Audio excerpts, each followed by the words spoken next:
এটা মূর্তি।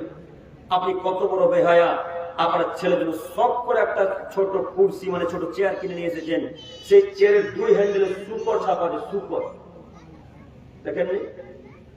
সুপর ছাপা আছে গো। ছি ছি ছি। মানুষের রুচি সম্মত কোথায় গিয়ে দাঁড়াবে সুপরের মতো চেয়ারকে কিনে নিয়ে আসে পারে? এই মূর্তিকে ভাঙতে হবে।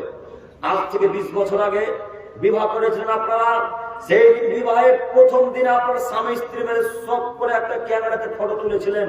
ওই ফটোটা এখন পর্যন্ত অ্যালবামে সাজিয়ে রাখা আছে আপনাদের শোকেস আলমারিতে, আছে না? কতজন আছে হাত তোলেন দেখি।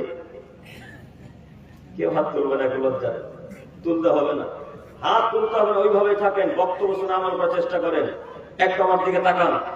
এই ফটো যদি থাকে, এই ফটোকে আগে লাথি মেরে চূর্ণ বিচূর্ণ করে ভেঙে চৌচির করে দিতে হবে, অ্যালবামকে ভেঙে দিতে হবে, ওই ফটোটাকে পুড়িয়ে ছাড়া করে দিতে হবে। এই মূর্তি ভাঙতে বলেছেন, এই ফটো ভাঙতে বলেছে আপনাকে, উঁচু কবর ভাঙতে বলেছে আপনাকে।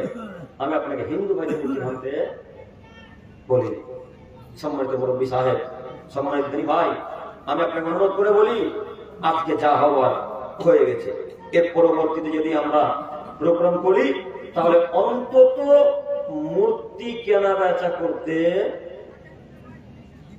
দিব না, ইনশাআল্লাহ।